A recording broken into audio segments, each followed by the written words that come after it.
Kumusta sa inyong lahat? Dito naman tayo sa vlog natin ngayon gabi sa Batang Quiapo Silip. Unang-una sa lahat ito ay teaser video lamang para ma-update sa Batang Quiapo. Huwag kalimutan follow at subscribe ang channel. Salamat po. Si Lawrence at Chito ay may balak kay Santino dahil mayabang daw ito.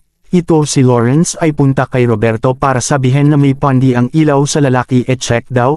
Kinausap ni Coach si Santino dahil ubos na ang sabon kaya binigyan ni Coach ng pambili nito. Check ni Roberto ang key nito kaso walang problema kaso si Lawrence ay nilock ito ang pinto. Si Roberto ay gumawa ng paraan para mabuksan ito. At dito ay binuksan ng kasama sa gym. Sinabi ito nilock ni Lawrence ang pinto. Si Santino ay pabalik na sa gym ngunit inaabangan si Santino ni Chito at ang mga tropa nito at dito nagkaroon ng away nito at dito ay pinaamin ni Santino si Chito kung sino may utos kaya napasumbong si Chito na si Lawrence ang may pagkunan nito kaya si Santino ay umakyat hanap si Lawrence ayon ay nag-away